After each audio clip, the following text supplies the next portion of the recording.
Assalamualaikum warahmatullahi wabarakatuh. Kita dari tim PBK saat ini berkumpul di base camp untuk persiapan napak tilas ke Madura, ke Syekh Khalil Bangkalan, dan juga napak tilas Wali Songo.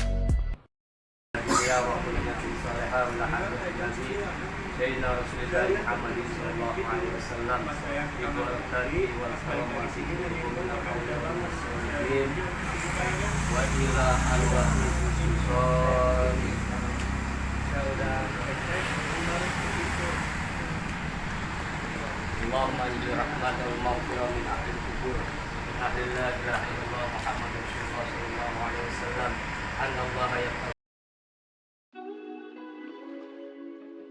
Titik awal perjalanan kita dari Wali Kota Jakarta Timur menuju Bangkalan Madura dengan estimasi sekitar 815 km, di mana untuk dapat sampai ke kota Bangkalan bisa menempuh estimasi waktu sekitar 19 jam.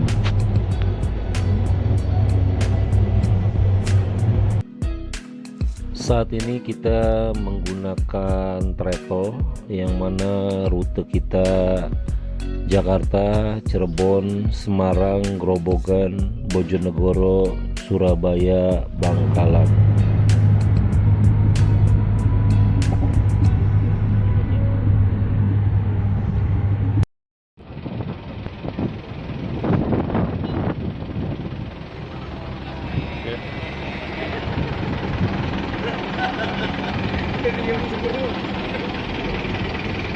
Gimana Bang Ipul?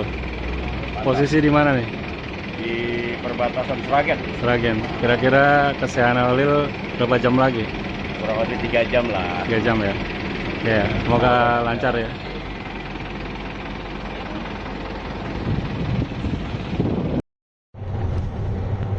Alhamdulillah, dengan adanya tol Jakarta Surabaya sangat mempersingkat waktu kita. Terlihat tim sangat lelah juga di perjalanan.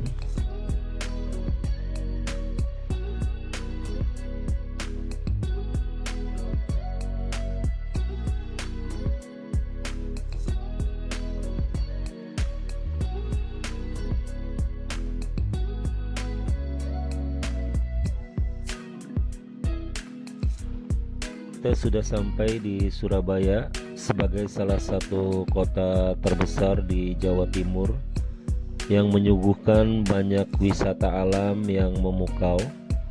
Tidak hanya itu, kuliner asli dari kota ini juga sangat menarik untuk dicicipi, sehingga tidak ada alasan bagi warga kota Jakarta untuk tidak datang ke kota ini.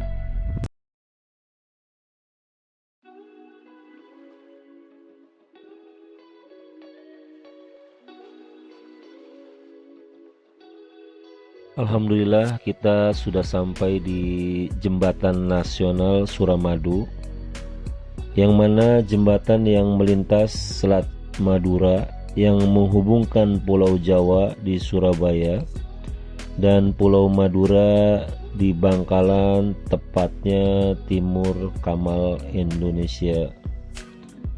Dengan panjang 5.438 meter, jembatan ini merupakan jembatan terpanjang di Indonesia saat ini. Pembangunan jembatan Suramadu dilakukan sejak 20 Agustus 2003 saat masa jabatan Presiden Megawati Soekarno Putri. Namun peresmian jembatan ini dilakukan oleh Presiden Susilo Bambang Yudhoyono pada tahun 2009. Pembangunan jembatan ini merupakan salah satu upaya pemerintah dalam mempercepat pembangunan di Pulau Madura. Ide pembangunan jembatan sudah ada sejak masa Kepresidenan Soekarno pada tahun 1960. Ide ini dicetuskan oleh Profesor Dr. Sedia Utomo yang saat itu merupakan salah satu tokoh insinyur sipil. Setelah merancang desain uji cobanya, akhirnya ide tersebut tersampaikan ke Presiden Soeharto dan mendapatkan persetujuan.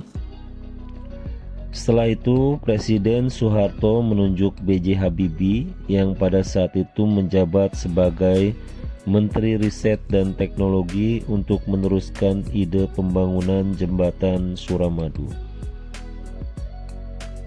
Riset tersebut memakan waktu yang cukup lama sebab banyak aspek yang perlu diperhatikan, mulai dari ekonomi hingga dampak kepada masyarakat. Pada saat krisis moneter terjadi pada tahun 1997 sampai 1998, pembangunan tersebut dijeda, dan pada tahun 2000 pemerintah Provinsi Jawa Timur menuntut agar pembangunan jembatan tersebut kembali berjalan. Akhirnya pada tahun 2003 pemerintah pusat menerbitkan keputusan presiden yang menyatakan bahwa pembangunan akan dilanjutkan, dan awal pembangunan diresmikan langsung oleh Presiden Megawati dalam acara Startup Ceremony Main Spine Project of Suramadu Bridge. Pembangunan jembatan Suramadu dapat terselesaikan pada tahun 2010. Jembatan ini menjadi salah satu akses utama bagi masyarakat. Seiring berjalannya waktu, jembatan Suramadu telah menjadi salah satu destinasi wisata bagi mereka yang berkunjung ke Surabaya maupun Madura.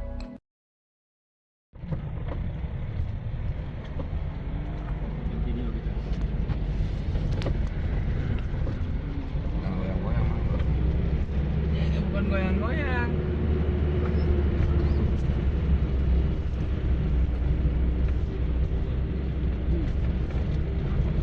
Kenapa jadi jalannya kebun-kebun dulunya?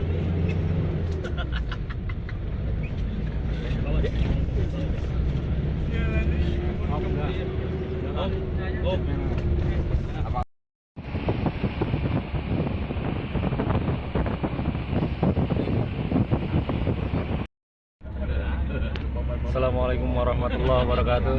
Perjalanan kita ke Holil Bangkalan. Kebetulan kita sudah sampai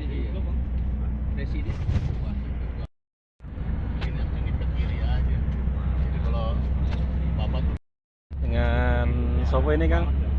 Kang Wahri. Ya. Untuk Madura Empat Tias. Oke, mantap. Seholil Madura. Mantap. Di belakang ada Bang Ipul. Mantap, Jos. Bangkalan Madura. Gaspol.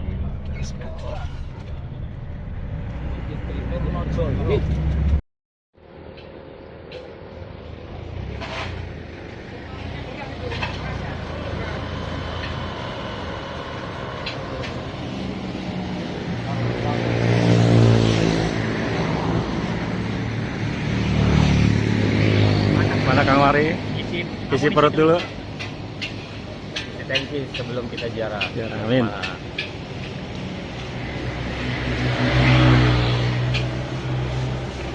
Wah, Bang Ipul udah duluan Bang Ipul.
Assalamualaikum warahmatullahi wabarakatuh. Kami dari keluarga besar Paguyuban Banten Kasucian, alhamdulillah kita telah sampai di lokasinya makam Syekhona Khalil Bangkalan Madura. Kita sampai dengan selamat, tidak ada halangan suatu apapun. Mudah-mudahan dengan kita mengikuti jejaknya para wali, kita mendapat keberkahan, dan insya Allah mudah-mudahan dikasih kelebihan bonus karomahnya beliau. Amin amin ya Amin, ya rabbal Rabbal alamin. Terima kasih, itu saja. Semangat PBK. Wassalamualaikum warahmatullahi wabarakatuh. Waalaikumsalam.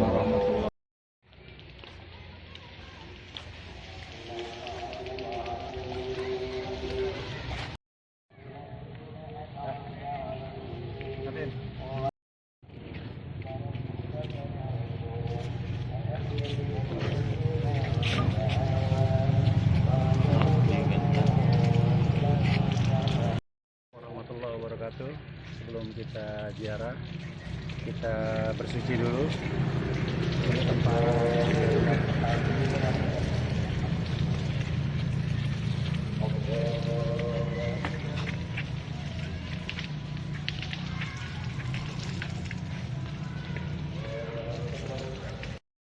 Syekhona Khalil atau Syekh Khalil lahir di Kemayoran, Bangkalan sekitar tahun 1835 Masehi. Syekh Khalil Bangkalan berasal dari keluarga ulama. Ayahnya Kiai Haji Abdul Latif mempunyai pertalian darah dengan Sunan Gunung Jati. Buyut beliau Syarifah Khadijah putri Syed Asror Karomah bin Kiai Abdullah bin Ali Akbar bin Syed Sulaiman Kanigoro Mojo Agung. Syed Sulaiman inilah yang merupakan anak dari Syed Jen Sunan Gunung Jati. Sedangkan ayahnya Kiai Abdul Latif adalah Kiai Hamim bin Muharram bin Abdul Karim, keturunan Kanjeng Sunan Giri bin Maulana Yakub bin Syed Ibrahim Maulana Ishaq Al-Hasani. Syekhona Khalil wa minal anbiya wal mursalin wa minal awliya wal mursalin fi madura anna Allah yaghfiru lahum wa yarhamhum wa yu'id darajatihim fil jannah wa yu'idu alaina min barakatihim wa asrarihim wa anwarihim fid din wad dunya wal akhirah. Syaulillahi lahumul Fatihah.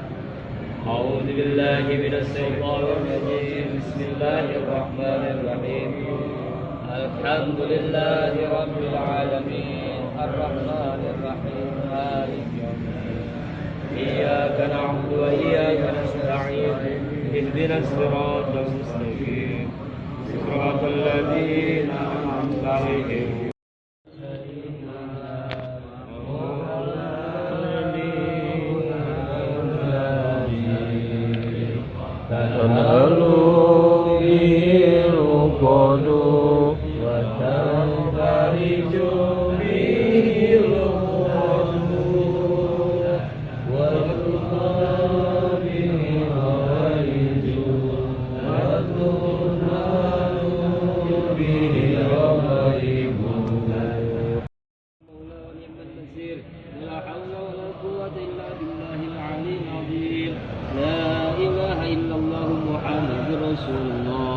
اللهم صل وسلم وبارك على سيدنا محمد وعلى آل سيدنا محمد. اللهم زيارة بيت المعظم ورسولك المكرم في حج العام وفي كل عام بأحسن الحال يا أرحم الراحمين. اللهم يا حي يا قيوم يا حنان يا منان يا ديان يا سلطان يا لا إله إلا أنت سبحانك إني كنت من الظالمين. فاستجبنا له ونجيناه من الغم وكذلك ننجي المؤمنين. وزكريا إذ نادى ربه ربي لا تذرني فردا وأنت خير الوارثين. اللهم بحق لا إله إلا الله. Syekh Khalil dididik dengan sangat ketat oleh ayahnya. Mbah Khalil kecil memiliki keistimewaan yang haus akan ilmu. terutama ilmu fikih dan nahwu. Bahkan ia sudah hafal dengan baik 1002 bait nazom Alfiyah Ibnu Malik sejak usia muda. Syekh Holil Bangkalan menimba ilmu di beberapa pesantren. Beliau belajar ke Kiai Muhammad Nur di Pondok Pesantren Langitan, Tuban, Jawa Timur. Dari Langitan, ia pindah ke Pondok Pesantren Cangaan, Bangil, Pasuruan, kemudian ke Pondok Pesantren Kebon Candi. Selama belajar di pondok pesantren ini, beliau belajar pula kepada Kiai Nur Hasan yang menetap di Pondok Pesantren Sidogiri, 7 km dari Kebon Candi. Di setiap perjalanannya dari Kebon Candi ke Sidogiri, ia tidak pernah lupa membaca surat Yasin. Beliau seorang hafidz Quran dan mampu membaca Al-Quran dalam qiraat sabah. Saat usia beliau mencapai 24 tahun setelah menikah, Mbah Holil memutuskan untuk pergi ke Mekah. Di Mekah, beliau mempunyai beberapa guru, diantaranya Syekh Nawawi Al-Bantani, Syekh Usman bin Hasan Ad-Dimyati, Syed Ahmad bin Jaini Dahlan, Syekh Mustafa bin Muhammad Al-Afifi, dan Syekh Abdul Hamid bin Mahmud Asyarwani di Mekah. Dari Mekah beliau mendirikan pesantren dan beliau sering disebut sebagai Mahaguru. Hampir banyak kiai atau ulama Nusantara pernah menimba ilmu kepada beliau.